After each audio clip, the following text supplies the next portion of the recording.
Pittsburgh Steelers training camp practice delayed due to storms. Imagine being on the cusp of an exciting football practice, only to have it delayed due to unpredictable weather conditions. This is exactly what happened to the Pittsburgh Steelers during their second training camp practice of the summer.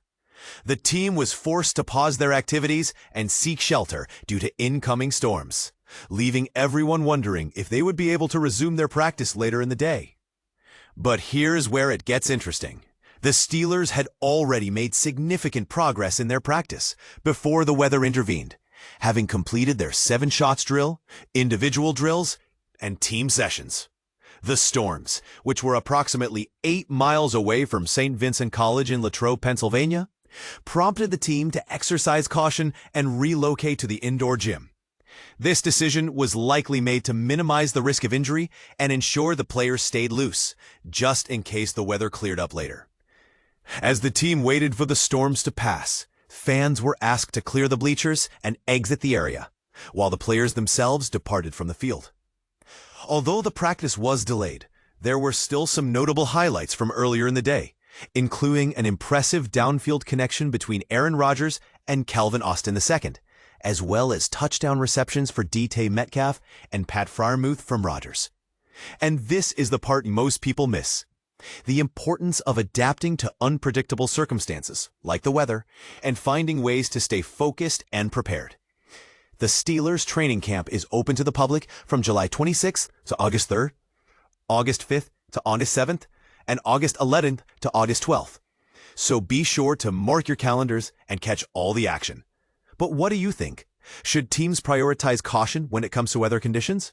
Or should they try to push through and make the most of their practice time? Let us know in the comments. For all your daily Pittsburgh Steelers news, interviews, breakdowns, and more, be sure to bookmark Steelers on SI. Now, we want to hear from you. Do you think the Steelers made the right call by delaying their practice? Or do you think they should have found a way to continue despite the weather? Share your thoughts and join the conversation. Pittsburgh Steelers training camp. Day 2 highlights and takeaways. The Steelers camp is already on fire with an explosive duo in the making. Day 2 in Latrobe brought thunderstorms, shortened practice, and yet another glimpse of Pittsburgh's intriguing offseason moves. But here's where it gets controversial. Are these early sparks enough to bet big on this roster? And this is the part most people miss. While new stars shine, lingering questions remain in the trenches. First up, the Aaron Rodgers DK Metcalf connection exploded. After a lukewarm start on Thursday, Friday's goal line session, 7 plays, offense versus defense, ended 4-3 in Pittsburgh's favor. Metcalf recorded a perfectly timed out route against veteran corner Darius Slay, hauling in Rodgers' near-shoulder throw for a touchdown. They later nearly hooked up on a back-shoulder beauty, only to be beaten by Jelly Porter Jr.'s stellar coverage. Head coach Mike Tomlin wasn't surprised. "I expected exactly that," he said with a grin. "That's what I envisioned all summer." Tomlin's unshakable calm might rub some fans the wrong way. Doomsayers could argue he's too mellow for a coach of his stature. But by day 2, seeing Rodgers and Metcalf click this soon is an encouraging sign that their partnership is more than hype. Chuck Clark, formerly of the Ravens and Jets, has also arrived to bolster the secondary.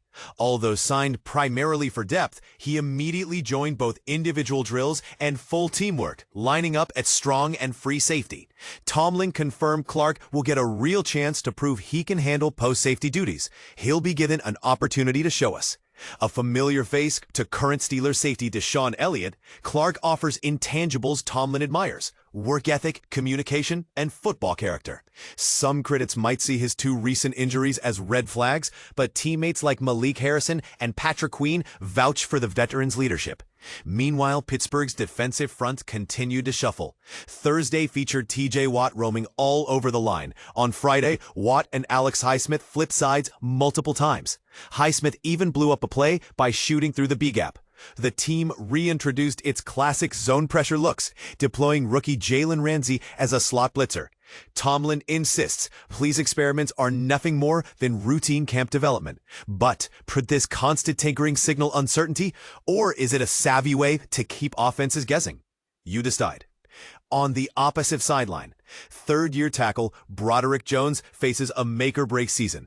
Through 2 days without pads, he's given up 4 sacks, twice beaten inside by Nick Herbig's spin and once by Highsmith. Tomlin reminded everyone that Jones was a highly touted left tackle prospect who will play varsity ball if he lives up to his draft billing. Jones himself insists there's no difference between right and left tackle, brushing off any positional growing pains. Yet, technique remains a concern. Can he refine his footwork before the regular season? Some argue his struggles are just early jitters, while others worry this could define his career arc. Quick hits. 1. Sleepers J.J. Galbraith and Sebastian Castro stood out. Castro shows reliability in coverage. Galbraith makes several impressive grabs far outside his normal reach. 2. Caleb Johnson surprised everyone with his hands in receivers drills. Natural in the passing game despite his reputation as a blocker. 3. Roman Wilson is shifting outside in 11 personnel sets, clearing the slot for Calvin Austin III's speed. 4. In the cornerback room, Brandon Eccles and rookie Corey Trice shined. Trice recorded 3 pass breakups, hinting at real depth in the secondary. And this might shake up opinions. Some believe these emerging players could push Pittsburgh back into Super Bowl contention, while skeptics warn this roster still has glaring holes. So what do you think? Is the Rodgers-Metcalf tandem the turning point for this Steelers team? Will Broderick Jones answer his critics, or is his ceiling lower than advertised? Drop your thoughts below. We want to hear your take. If you click on a link or make a purchase through our site, we may earn a commission. By using this website, you agree to our user agreement and consent to data collection and storage by us, social media, and third-party partners.